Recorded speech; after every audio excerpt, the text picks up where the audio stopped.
L'origen de la capbuitada és donar una ampliació i un relleu a la festa de Corpus. A l'edat mitjana, al segle XIII, al segle XIV, es posa en marxa la festa de Corpus, que és venerar la presència de Jesús en l'Eucaristia, en la missa, però a fora del dia del Divendres Sant, o del Dijous Sant, perdó. El Dijous Sant era un dia dit de la Setmana Santa, l'endemà el Divendres Sant, eren dies de penitència, eren dies que no es podia fer gaire gresca, perquè eren dies grisos, i van dir hem de fer una festa en honor de que Jesús està present aquí i fer-ho un temps que puguem disfrutar. I al segle XIII es va inventar, i el papa va aprovar, de fer la festa de Corpus, que va tenir, que és com un ressò del Dijous Sant, però festiu, i remarcant que allà hi ha present Jesús a l'Eucaristia. Va venir el barroc, i això es va anar engreixant Corpus, i s'hi va anar afegint en aquesta festa de Corpus, que va néixer al segle XIII, s'hi van anar afegint elements populars, teatrals, folclòrics, i era una gran festa, en què el poble podria, viure la fe i al mateix temps fruir molt de la fe d'una manera, festiva i de carrer. I es van començar a fer processons, i al segle XIII. En aquestes processons s'hi afegien elements lúdics de joc. Per exemple, s'hi afegien gegants. Gegants, que els primers gegants que es van afegir a la processó de Corpus no eren els gegants que ara coneixem, eren gegants bíblics, perquè havien de tenir algun fonament a la Bíblia. I les processons de Corpus es van anar fent una cosa imponent. Aquesta festa, que començava el dia de Corpus d'una manera tan espectacular, es va allargar durant 8 dies, i és la vuitada de Corpus. Bé, la capvuitada és, repeteixo, tornar a donar un relleu, donar una importància a una festa que en un dia no en teníem prou encara. Doncs Corpus no en teníem prou en un dia. Van allargar-ho durant 8 dies. I és la vuitada, i l'últim dia era la capvuitada, l'últim dia de la vuitada de Corpus, el dijous damunt del dijous de Corpus. A Cardona hi ha uns barris. I llavors, cada dia de la capvuitada, un barri celebrava ell, el barri aquest, la festa de Corpus. Com la celebrava? Doncs la celebrava fent una missa i fent una processó, i també fent, més tard, actes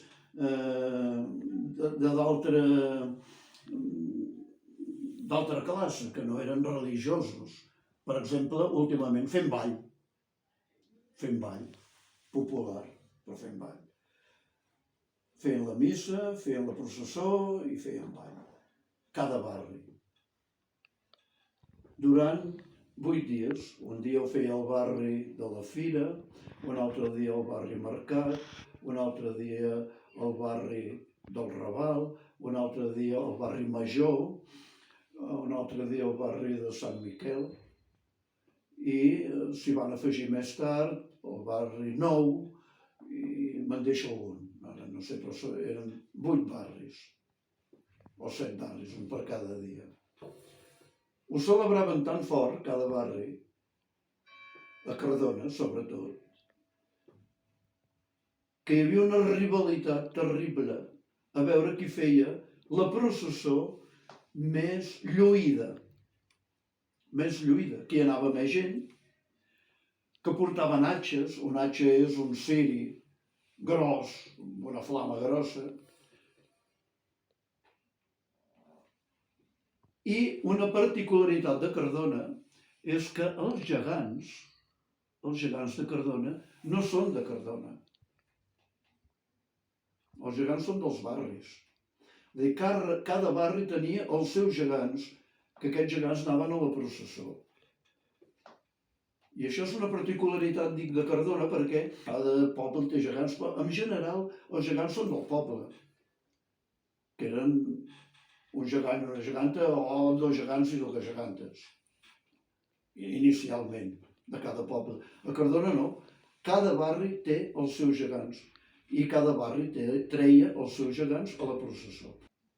I cada barri feia la seva festa, que no era exclusiva del barri, sinó que era, hi podien anar als altres barris, però el que no organitzava i el que en feia la processó era el barri. Últimament, ja molt últimament, tot això ha canviat.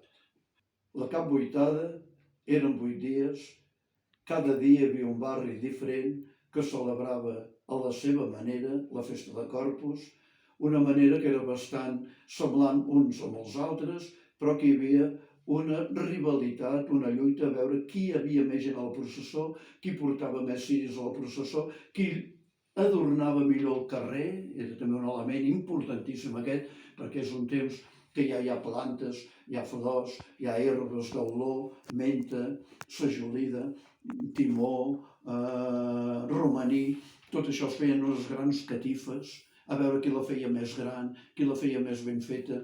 Hi havia una gran lluita entre els barris i durava 8 dies. I l'últim dia es tornava a fer una processó tots plegats com el primer dia de Corpus.